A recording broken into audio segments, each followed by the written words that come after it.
নমস্কার, academy of কেমিস্ট্রিতে প্রত্যেককে স্বাগত। আজকের এই পার্টিকুলার ক্লাসটায় আমরা যেটা স্টাডি করব সেটা হচ্ছে জিওমেট্রিক্যাল আইসোমেরিজম।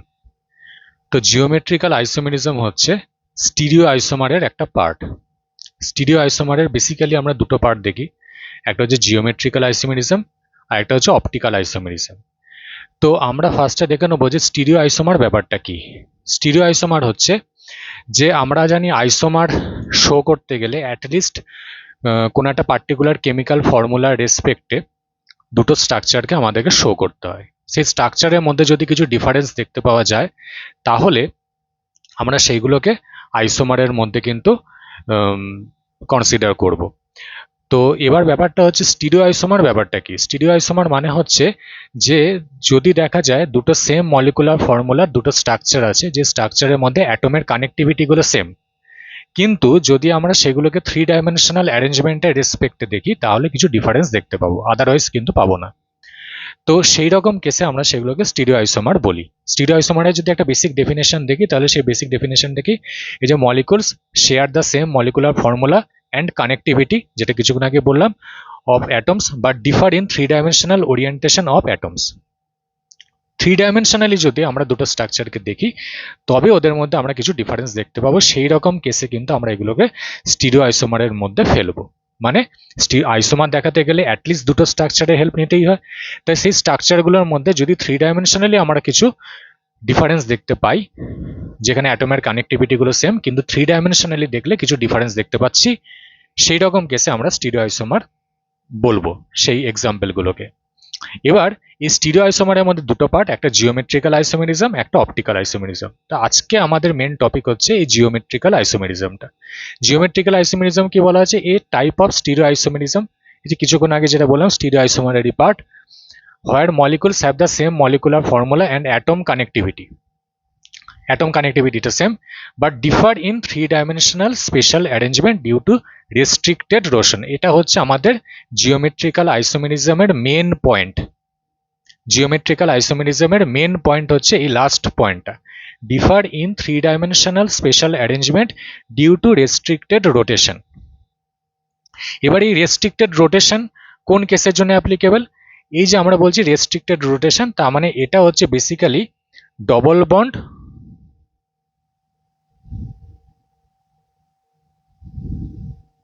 আর রিং সিস্টেমের জন্য এটা অ্যাপ্লিকেবল।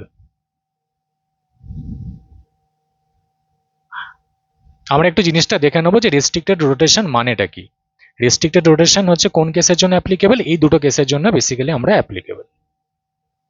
মানে জিওমেট্রিক্যাল আইসোমেরিজম যদি আমরা দেখি তাহলে এই দুরকম কেসের জন্য আমরা সাধারণত দেখতে পাবো, যেখানে আমাদের রেস্ট্রিক্টেড রোটেশন থাকবে। এবার কথা হচ্ছে রেস্ট্রিক্টেড রোটেশন কথাটার মানেটা কি। মানেটা হচ্ছে সাপোজ আমরা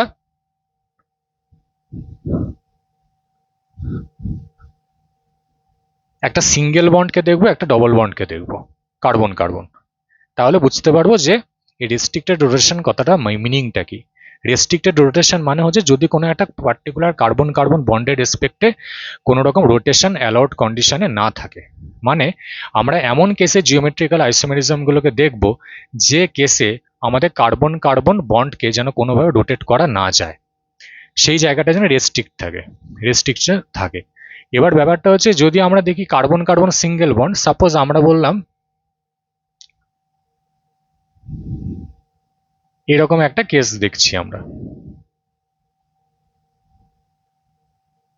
সাপোজ এখানে আমরা এক্সাম্পলটা এরকম নিচ্ছি,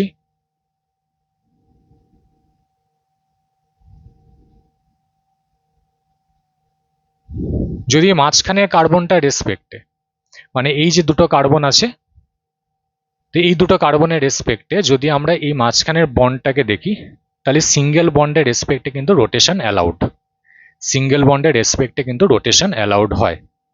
ঠিক আছে, যদি আমরা দেখি যে সিঙ্গেল বন্ড মানে কি রকম, সাপোজ দেখা গেল এটা একটা কার্বন কার্বন সিঙ্গেল বন্ড, তাহলে সিঙ্গেল বন্ড যদি হয় আমি একটা কার্বনকে ফিক্সড রেখে আর একটা কার্বনকে কিন্তু রোটেশন করতে পারি, সিঙ্গেল বন্ডের রেসপেক্টে কিন্তু রোটেশন অ্যালাউড হয়।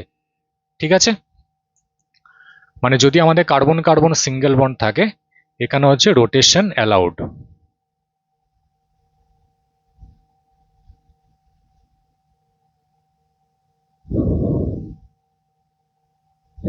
ঠিক আছে, কিন্তু কার্বন কার্বন ডবল বন্ড যদি কোথাও থাকে তাহলে কিন্তু রোটেশন অ্যালাউড নয়। কিরকম? সাপোজ যদি আমরা দেখি কার্বন কার্বন ডবল বন্ড, এখানে কিন্তু রোটেশন অ্যালাউড হবে না। সাপোজ আমরা বলছি CH3 CH double bond CH single bond CH3, এই যে মলিকুলটা আমি এখানে ড্র করলাম, এই মলিকুলে এই কার্বন আর এই কার্বনের মধ্যে হচ্ছে আমাদের ডবল বন্ড আছে। তো এইখানে কিন্তু কার্বন কার্বন ডবল বন্ডকে আমরা কোনোভাবে রোটেশন করতে পারি না। এবার রোটেশন করতে না পারলে এটার সাথে আমাদের আইসোমেরিজমের রিলেশন কিরকম?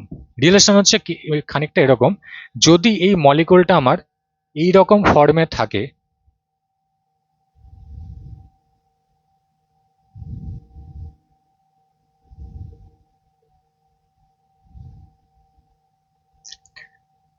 আর যদি মলিকুলটা আমাদের এই রকম ফর্মে থাকে, দুটোর মধ্যে ডিফারেন্সটা কি?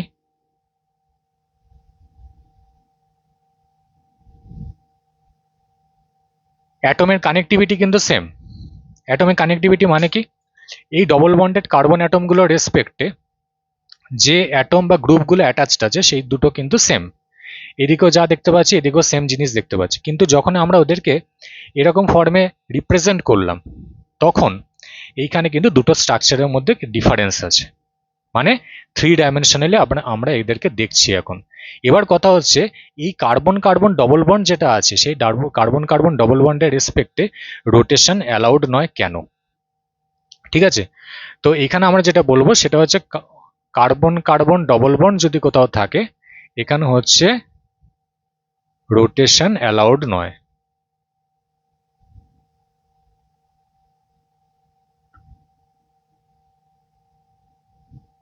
রোটেশন কিন্তু অ্যালাউড নয়। কেন রোটেশন অ্যালাউড নয়? কারণ যদি আমরা দুটো কার্বনের মধ্যে এরকম ডবল বন্ড রেখে দিই, দুটো ডবল বন্ডকে এরকম যদি ডবল বন্ডটাকে রেখে দিই, তাহলে একটা কার্বনকে ফিক্সড করে যখন আরেকটা কার্বনকে আমরা রোটেশন করতে যাব অটোমেটিক কিন্তু ডবল বন্ডটা ব্রেক করে যাওয়ার পসিবিলিটি থাকছে, মানে মোট কথা এটাকে কোনোভাবেই আমরা রোটেশন করতে পারছি না। সিঙ্গেল বন্ড থাকলে কি হতো? সিঙ্গেল বন্ড থাকলে কিন্তু আমাদের একটা কার্বনকে ফিক্সড করে আরেকটা কার্বনকে আমরা রোটেশন করতে পারতাম। ঠিক আছে, এই যে রোটেশনটা করতে পারছিলাম, কিন্তু যখনই আমার ডবল বন্ড থাকবে কার্বন কার্বন ডবল বন্ডের রেসপেক্টে কিন্তু রোটেশনটা অ্যালাউড নয়। যখনই এখানে একটা কার্বনকে ফিক্সড করে আরেকটা কার্বনকে রোটেট করতে যাব অটোমেটিক বন্ডটা কিন্তু ব্রেক করে যাবে, সেই রেসপেক্টে কিন্তু রোটেশনটা এখানে অ্যালাউড নয়। এবার রোটেশন অ্যালাউড না হলে কি হবে? এই স্ট্রাকচারটা কোনোভাবে অন্য কোনো ফর্মে শিফট করতে পারবে না। তাহলে যদি শিফট করতে না পারে তাহলে এই দুটো CH3 সেম দিকেই থাকবে, সেম সাইডে। এখানে কিন্তু এই যে CH3 আর এই CH3 কিন্তু অ্যান্টি ওরিয়েন্টেশন বা অপোজিট কন্ডিশনে অ্যাটাচড। তার মানে যখন আমরা 3 ডাইমেনশনালি মলিকুলটাকে দেখছি স্ট্রাকচার ড্র করে, এখানে কিন্তু অ্যাটমিক কানেক্টিভিটিটা সেম ছিল, কিন্তু যখন আমরা 3 ডাইমেনশনালি মলিকুলটাকে দেখছি তখন কিন্তু এদের মধ্যে কিছু ডিফারেন্স দেখতে পাচ্ছি। এই রেসপেক্টে এটা কিন্তু জিওমেট্রিক্যাল আইসোমেরিজমের পার্ট। এবার জিওমেট্রিক্যাল আইসোমেরিজমের রেসপেক্টে কি হবে? ওই যে বললাম রেস্ট্রিক্টেড রোটেশন, এই জিনিসটা কিন্তু আমাদেরকে মাথায় রাখতে হবে। এবার সেই রেসপেক্টে হচ্ছে কার্বন কার্বন ডবল বন্ডের রেসপেক্টে এটা একটা কেস পাবো আমরা, কিছু এক্সাম্পল আমরা এরপরে দেখব। আরেকটা হচ্ছে যদি আমাদের সাইক্লিক সিস্টেম থাকে সেই জায়গাতেও কিন্তু জিওমেট্রিক্যাল আইসোমেরিজম পসিবল। কিরকম সাইক্লিক সিস্টেম? মানে হলো সাপোজ আমরা একটা সাইক্লোপ্রোপেন রিংকে যদি দেখি, এটা হচ্ছে সাইক্লোপ্রোপেন রিং, তাহলে এই সাইক্লোপ্রোপেন রিংটা কিন্তু কোনোভাবেই আমরা রোটেশন কিছু কোনোভাবে করতে পারবো না। ঠিক আছে, কারণ এটা রোটেশন করার কোনো অপশনই নেই কোনো জায়গাতে। আবার যদি আমরা এরকম সাইক্লোবিউটেন দেখি, এখানেও কিন্তু আমাদের রোটেশন করার কোনো পসিবিলিটি নেই। ঠিক আছে, কারণ এখানে আমাদের ডবল বন্ড থাকুক চাই না থাকুক সেটা আলাদা কথা, কিন্তু আমাদের অ্যাটলিস্ট এটা মাথায় রাখতে হবে সাইক্লিক সিস্টেম যখনই আমাদের কাছে আসবে সেই জায়গায় কিন্তু আমাদের এখানে রোটেশন কিন্তু অ্যালাউড নয়। ঠিক আছে, যে আমি কার্বনটাকে ফিক্সড করে রেখে বা দুটো কার্বনকে ফিক্সড করে আরেকটা কার্বনকে রোটেট করতে যাব, রোটেশন করতে গেলে আমাদেরকে গোটা মলিকুলটাকে একসাথে রোটেট করাতে হবে। এবার একসাথে রোটেট করা মানে সেটা আলটিমেটলি কোনো মিনিং থাকে না, তাহলে সেই রেসপেক্টে কোনো একটা পার্টিকুলার বন্ডকে তো আমরা এখানে রোটেট করতে পারছি না, সেই রেসপেক্টে কিন্তু এখানে রোটেশনটা রেস্ট্রিক্টেড কন্ডিশনে আছে, মানে রোটেশনটা কিন্তু এখানে অ্যালাউড নয় সাইক্লিক সিস্টেমের জন্য। এবার সাইক্লিক সিস্টেমের জন্য রোটেশন যদি অ্যালাউড না থাকে, তাহলে এখানেও কিন্তু আমরা জিওমেট্রিক্যাল আইসোমেরিজম সেই রেসপেক্টে পাবো। এরকম সাইক্লোপ্রোপেন বা সাইক্লোবিউটেন এরকম ধরনের যেগুলো সিস্টেম থাকবে, সেই জায়গায় কিন্তু এগুলো আমাদের অ্যাপ্লিকেবল জিওমেট্রিক্যাল আইসোমেরিজমটা। এবার কথা হচ্ছে যে জিওমেট্রিক্যাল আইসোমেরিজমের বেসিক্যালি আমাদের ফার্স্ট আমরা দেখব দুটো পার্ট, একটা হচ্ছে সিজ আর ট্রান্স। সিজ আর ট্রান্সের কয়েকটা এক্সাম্পল দেখার পর আমরা যেটা দেখব সেটা হচ্ছে ই আর জেড, এটাও কিন্তু একটা জিওমেট্রিক্যাল আইসোমেরিজমের পার্ট। তো আমরা এক এক করে জিনিসটা দেখে নেব। তো এখানে আমাদের জিওমেট্রিক্যাল আইসোমেরিজমের দুটো পার্ট আমরা দেখতে পাচ্ছি, একটা হচ্ছে সিজ আইসোমার, একটা হচ্ছে ট্রান্স আইসোমার। সিজ আইসোমার মানে কি, when the identical group or atoms are attached or present on the same side of the double bond. আর ট্রান্স আইসোমার কি হবে, when the identical groups or atoms are present in the opposite side of the double bond. যদি double বন্ডের same সাইডে identical group থাকে তাহলে হচ্ছে সিজ, যদি আইডেন্টিক্যাল গ্রুপ বা অ্যাটমগুলো হচ্ছে ডবল বন্ডের রেসপেক্টে অপোজিট ডিরেকশনে থাকে তাহলে হচ্ছে সেই রেসপেক্টে বা অপোজিট সাইডে থাকে তাহলে সেই রেসপেক্টে এটা ট্রান্স আইসোমার হবে। জিনিসটা কিরকম, সাপোজ এই কিছুক্ষণ আগে যে এক্সাম্পলটা আমরা দেখলাম, এটা CH3 CH double bond CH single bond CH3, এখানে কিন্তু অ্যাটমের কানেক্টিভিটি গুলো সেম আছে, কিন্তু কার্বন কার্বন ডবল বন্ডের রেসপেক্টে যদি এখন আমরা দেখি, তাহলে যদি দেখা যায় যে এই CH3 দুটো সেম সাইডে প্রেজেন্ট আছে, এই হাইড্রোজেন দুটো সেম সাইডে প্রেজেন্ট আছে, তাহলে এটা সিজ আইসোমার হবে। আর যদি অপোজিট সাইডে থাকে তাহলে এটা ট্রান্স আইসোমার হবে। তার মানে এটা হয়ে গেল সিজ আইসোমার, এটা হচ্ছে ট্রান্স আইসোমার। ঠিক আছে, এটা হলো সিজ, এটা সিজ, এটা হচ্ছে ট্রান্স। 3 ডাইমেনশনাল যখন দেখব তখন এদের মধ্যে ওই যে ডিফারেন্সটা দেখতে পাচ্ছি আমরা, তা সেই রেসপেক্টে এটাকে সিজ এটাকে ট্রান্স বলছি, সিম্পল। আরেকটা এক্সাম্পল যদি এখানে আমরা দেখি, তো নেক্সট এক্সাম্পল যেটা আমরা দেখব সেটা হচ্ছে সাপোজ আমাদের কাছে PH CH double bond CH single bond PH আছে। এই PH মানে কি, PH মানে হচ্ছে phenyl ring, phenyl group, phenyl group মানে হচ্ছে C6H5, এটা হচ্ছে আমাদের ফিনাইল গ্রুপ বা ফিনাইল রিং যাই বলি না কেন আমরা। তাহলে এই গ্রুপটা যদি সেম সাইডে থাকে তাহলে তখন সেই রেসপেক্টে হচ্ছে আমাদের সিজ, যদি অপোজিট সাইডে থাকে তাহলে সেই রেসপেক্টে হচ্ছে ট্রান্স। তাহলে এটা হচ্ছে সিজ আইসোমার, এটা হচ্ছে ট্রান্স আইসোমার। ওকে, তাহলে এগুলো হচ্ছে আমরা কার্বন কার্বন ডবল বন্ডের রেসপেক্টে দেখতে পেলাম। এবার আরো একটা এক্সাম্পল যদি এখন আমরা নিই সিজ আর ট্রান্সের কার্বন কার্বন ডবল বন্ডের রেসপেক্টে, তাহলে কি পাবো, সাপোজ আমরা ধরে নিলাম যে কার্বনের সঙ্গে কোনো একটা কেসে এখানে ব্রোমিন আছে, এখানে ফ্লুরিন আছে, এখানে ব্রোমিন আছে, এখানে ফ্লুরিন আছে। ঠিক আছে, তাহলে এটা সিজ, এখানে ব্রোমিন, এখানে ব্রোমিন, এখানে ফ্লুরিন, এখানে ফ্লুরিন। যদি এরকম সিচুয়েশন থাকে তাহলে সেই রেসপেক্টে নো ডাউট এটা হচ্ছে সিজ, এটা হচ্ছে ট্রান্স। ঠিক আছে, এই যে ব্রোমিন দুটো সেম সাইডে আছে, এখানে ব্রোমিন দুটো অপোজিট সাইডে আছে, ফ্লুরিন দুটো অপোজিট সাইডে আছে, এখানে হচ্ছে ফ্লুরিন দুটো সেম সাইডে আছে। তার মানে এটা হচ্ছে সেই রেসপেক্টে আমাদের সিজ আইসোমার, এটা হচ্ছে আমাদের ট্রান্স আইসোমার।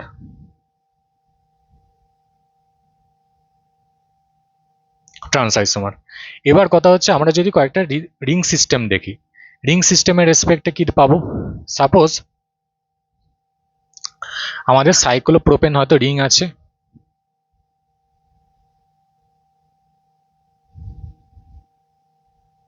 এটা হচ্ছে সাইক্লোপ্রোপেন রিং। এবার দেখা গেল এই কার্বনটা সঙ্গে এইখানে CH3, এখানে CH3, এখানে হাইড্রোজেন, এখানে হাইড্রোজেন, এটা প্রেজেন্ট আছে। আবার এটা আরেকটা আইসোমার কেমন দেখতে হবে,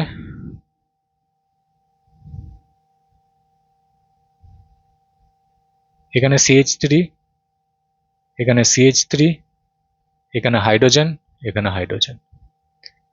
তাহলে যদি এরকম সিচুয়েশন থাকে তাহলে এটাকে বলবো আমরা সিজ, এটাকে বলবো ট্রান্স। ঠিক আছে? কেন? কারণ এই সাইক্লোপ্রোপেন রিংটা কিন্তু কোনোভাবে রোটেশন করতে পারবে না। এবার রোটেশন করতে যদি না পারে তাহলে কি হবে? এই CH3 গুলো হয়তো আমি কনসিডার করলাম এটা আমাদের এই সাইক্লিক প্ল্যানার সিস্টেমটা রেসপেক্টে আপার পজিশনে রয়েছে, তার মানে সেম সাইডে আছে। তার দুটোই যদি আমাদের এই CH3টা যদি উপর দিকে থাকে, নো ডাউট এই CH3টাও তাহলে সেই রেসপেক্টে উপর দিকে থাকবে প্লেনের।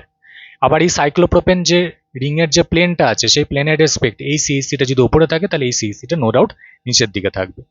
সেই রেসপেক্টে এটা হলো ট্রান্স, এটা হচ্ছে সিস। কারণ কোনোভাবে কিন্তু আমরা এই স্ট্রাকচারটাকে অন্য কোনো ফর্মে শিফট করতে পারবো না কোনো রকম বন্ড রোটেশন করে।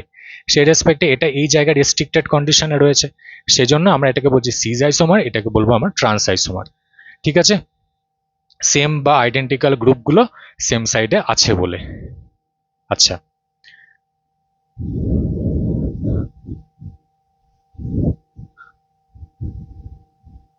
আরেকটা এক্সাম্পল যদি এখন আমরা দেখি, হয়তো এরকম একটা সাইক্লোবিউটেন সিস্টেম আছে। সেই সাইক্লোবিউটেন সিস্টেমের এখানে CH3, এখানে হাইড্রোজেন, এখানে CH3, এখানে হাইড্রোজেন আছে। এবার এটাকে এইভাবে একটুখানি বন্ডটাকে বেঁকিয়ে লেখার মানেটা হচ্ছে এটাই যে এই সেম ভাবে আমরা করতে পারছি না, কারণ তাহলে এর সঙ্গে অ্যালাইন হয়ে যাবে। অ্যাকচুয়ালি কিন্তু এরকম স্ট্রেট লাইন ফর্মেই থাকে, আমাদেরকে এখানে আঁকার সুবিধার জন্য এরকম ভাবে ড্র করতে হচ্ছে। এটার আরেকটা আইসোমার কেমন দেখতে হবে,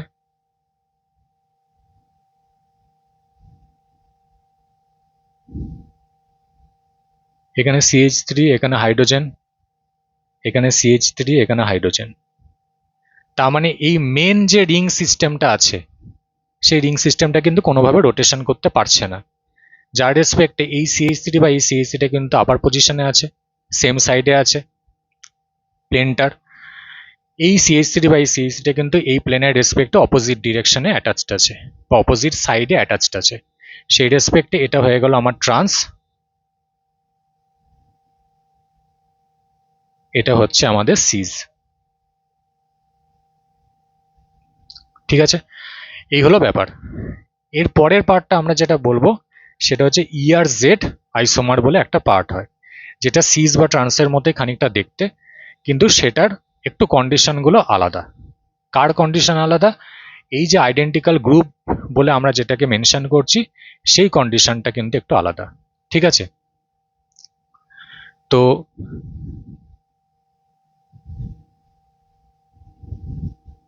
এইখানে যেটা আমরা দেখব সেটা হচ্ছে এই সিজ আইসোমারের মতো যেটা দেখতে সেটাকে আমরা বলি জেড আইসোমার, আর এইখানে বলবো এটাকে ই আইসোমার, যেটা ট্রান্সের মতো খানিকটা দেখতে। এখানে আইডেন্টিক্যাল গ্রুপ অর অ্যাটমস এটাকে বলবো না।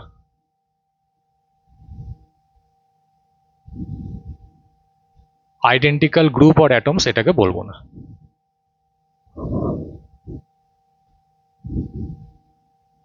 একটু চেঞ্জ হবে। কি চেঞ্জ হবে? এখানে আমরা বলবো হোয়েন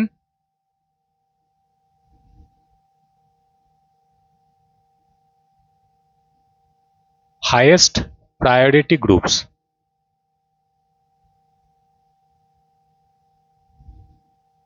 এখানে বলবো হোয়েন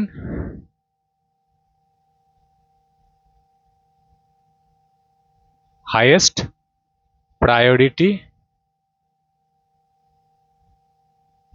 গ্রুপস অর অ্যাটমস। এখানে কি বললাম? When highest priority groups or atoms R on the same side of the double bond.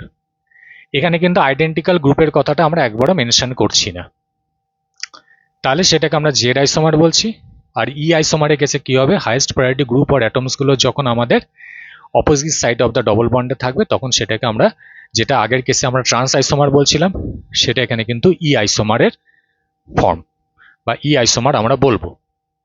জিনিসটা কিরকম একটা এক্সাম্পল দেখাই তাহলে বোঝা যাবে।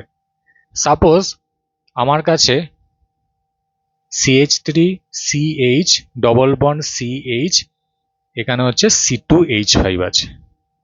আগের কেসে আমাদের কি হয়েছিল, যখন আমরা সিস বা ট্রান্স বলেছিলাম তখন কিন্তু আমাদের এই দুদিকেই CH3টা ছিল, মানে মোট কথা সেম টাইপ মানে সেম গ্রুপ বা অ্যাটমস গুলো কিন্তু এখানে প্রেজেন্ট ছিল কার্বন কার্বন ডবল বন্ডের রেসপেক্টে। এখানে কিন্তু কার্বন কার্বন ডবল বন্ডের রেসপেক্টে বা ডবল বন্ডেড কার্বন অ্যাটমের রেসপেক্টে এই গ্রুপগুলোর মধ্যে কিছু ডিফারেন্স আমরা দেখতে পাচ্ছি। সেই রেসপেক্টে কিন্তু এখানে এটাকে আমরা ই বা জে ই অ্যান্ড জেড আইসোমারের টার্মে ফেলবো বা ক্লাসিফিকেশনের মধ্যে। এখানে কি হবে, এখানে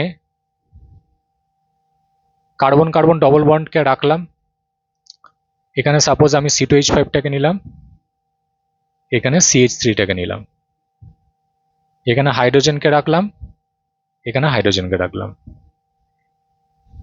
কার্বন কার্বন ডবল বন্ড নিলাম, এখানে C2H5 নিলাম, এখানে CH3 রাখলাম, এখানে হাইড্রোজেন নিলাম, এখানে হাইড্রোজেন নিলাম। এবার আগেরটার রেসপেক্টে এটা ডিফারেন্সটা কোথায়? আগের কেসে আমার এই গ্রুপগুলো সব সেম ছিল বা অ্যাটমগুলো সেম ছিল, এখানে কিন্তু এই ডবল বন্ডেড কার্বন অ্যাটমের রেসপেক্টে গ্রুপ বা অ্যাটমসগুলো কিন্তু ডিফারেন্ট। এবার ব্যাপারটা হচ্ছে কি, এখানে এই কার্বনের রেসপেক্টে যে দুটো গ্রুপ বা অ্যাটম আছে তার মধ্যে মানে এই কার্বনের সঙ্গে অ্যাটাচড আছে কি হাইড্রোজেন আর CH3, তাহলে নো ডাউট এই CH3টা এখানে হচ্ছে আমাদের হাইয়েস্ট প্রায়োরিটিতে পাবে, মানে এই কার্বনের সঙ্গে যে হাইড্রোজেন আর CH3 আছে সেই রেসপেক্টে এই CH3টা কিন্তু আমাদের হায়ার প্রায়োরিটিতে কনসিডার হবে। আবার এই কার্বনের সঙ্গে যে হাইড্রোজেন আর C2H5 আছে তার মধ্যে এই C2H5টা কিন্তু আমাদের হায়ার প্রায়োরিটিতে প্রেজেন্ট আছে। তার মানে এই যে দুটো হায়ার প্রায়োরিটি গ্রুপ সেম সাইডে আছে সেই রেসপেক্টে কিন্তু এটাকে আমরা বলছি জেড আইসোমার। এখানে এই হায়ার প্রায়োরিটি গ্রুপগুলো অপোজিট সাইডে অ্যাটাচড আছে, তাই এটাকে আমরা বলবো ই আইসোমার। ই আইসোমার, এটা হচ্ছে জেড আইসোমার, ঠিক আছে। এই রেসপেক্টে কিন্তু ইজেড আইসোমারটা আমরা কনসিডার করি। আচ্ছা, তো আরেকটা এক্সাম্পল আমরা এখানে ইজেড আইসোমারের রেসপেক্টে দেখে নেব। কার্বন কার্বন ডবল বন্ডের রেসপেক্টেই দেখব। তো সাপোজ আমাদের কাছে chlorine CH double bond C, এখানে Br নিলাম, এখানে ফ্লুরিন নিলাম, মানে কার্বনটার সঙ্গে একটা ফ্লুরিন একটা ব্রোমিন অ্যাটাচড। এবার কথা হচ্ছে আমার যদি এই মলিকুলটার মধ্যে আমরা খেয়াল করে দেখি তাহলে হাইড্রোজেন, ক্লোরিন, এখানে Br, এখানে ফ্লুরিন আছে, ঠিক আছে। তাহলে এই কার্বনটার রেসপেক্টে আমি যদি এই কার্বনটার রেসপেক্টে বলি তাহলে হায়ার প্রায়োরিটিতে কে আছে? দুটো মানে একটা হাইড্রোজেন আছে একটা ক্লোরিন আছে, তাহলে এই ক্লোরিনটা আমার হায়ার প্রায়োরিটিতে চলে গেল। এবার হায়ার প্রায়োরিটিগুলো আমরা কি করে কনসিডার করি সেটা হচ্ছে অ্যাটমিক নাম্বারের উপর বেসড করে, ঠিক আছে। তো অ্যাটমিক নাম্বারের উপর বেসড করে, কারণ এখানে হাইড্রোজেন অ্যাটমিক নাম্বার 1, এখানে ক্লোরিন অ্যাটমিক নাম্বার হচ্ছে আমাদের 17, তাহলে নো ডাউটস ক্লোরিনকে আমি হায়ার প্রায়োরিটিতে ধরবো। এখানে ব্রোমিন আছে, এখানে ফ্লুরিন আছে, তাহলে কোনটা হায়ার প্রায়োরিটিতে যাবে? ব্রোমিনটা হায়ার প্রায়োরিটিতে যাবে, ঠিক আছে। তার মানে এই যে স্ট্রাকচারটা আছে, কারণ আমরা যদি এখানে ব্রোমিন, ফ্লুরিন, এখানে হাইড্রোজেন, এখানে ক্লোরিন এই স্ট্রাকচারটাকে ধরে কাজ করি, বা আরেকটা স্ট্রাকচার বললাম এখানে ফ্লুরিন, এখানে ব্রোমিন, এখানে হাইড্রোজেন, এখানে ক্লোরিন, এই স্ট্রাকচারটাকে ধরে যদি কাজ করি তাহলে কি দেখতে পাবো? এই ক্লোরিন আর এই ব্রোমিন অপোজিট সাইডে অ্যাটাচড আছে, অপোজিট সাইডে অ্যাটাচড থাকলে কি হবে? ই আইসোমার আমরা এখানে পাবো। আর এই যে স্ট্রাকচারটা দেখতে পাচ্ছি এই স্ট্রাকচারে এইখানে ব্রোমিন আর এখানে ক্লোরিন আছে, সেম সাইডে অ্যাটাচড আছে, সেম সাইডে অ্যাটাচড থাকলে কি হয়? জেড আইসোমার বলি এটাকে আমরা, ওকে। এইভাবে কিন্তু ইজেড আইসোমারটা আমরা ক্লাসিফিকেশন করতে পারি। এবার কথা হচ্ছে যে অনেকেরই একটা ডাউট হয় যে সিস ট্রান্স আইসোমারের সাথে ইজেড আইসোমারটাকে গুলিয়ে ফেলে, মানে সিস ট্রান্সের জায়গায় ইজেড লিখে ফেললো বা ইজেড এর জায়গায় সিস ট্রান্স লিখে ফেললো। এইটা কিন্তু ব্যাপারটা তা নয়। ব্যাপারটা কিন্তু মাথায় রাখতে হবে যে সিস ট্রান্স যখন আমরা বলবো তখন আইডেন্টিক্যাল গ্রুপ অর অ্যাটমস কিন্তু প্রেজেন্ট থাকতে হবে কার্বন কার্বন ডবল বন্ডগুলোর সাথে, মানে ডবল বন্ডেড কার্বন অ্যাটমগুলোর সাথে কিন্তু আইডেন্টিক্যাল গ্রুপ বা অ্যাটম থাকবে। কিন্তু ইজেড আইসোমারে কিন্তু এই ডবল বন্ডেড কার্বন অ্যাটমগুলোর সাথে কোনো রকম আইডেন্টিক্যাল গ্রুপ বা অ্যাটম কিন্তু প্রেজেন্ট থাকবে না। ঠিক আছে, তখন আমাদেরকে প্রায়োরিটি অর্ডার সেট করে আমাদেরকে দেখতে হবে হাইয়েস্ট প্রায়োরিটি গ্রুপগুলো যদি সেম সাইডে থাকে তাহলে আমরা বলবো জেড আইসোমার, আর যদি হাইয়েস্ট প্রায়োরিটি গ্রুপগুলো যদি অপোজিট সাইডে থাকে তাহলে সেটাকে বলবো আমরা ই আইসোমার। ই আইসোমার অপোজিট সাইড, জেড আইসোমারে গেছে সেম সাইডে থাকবে।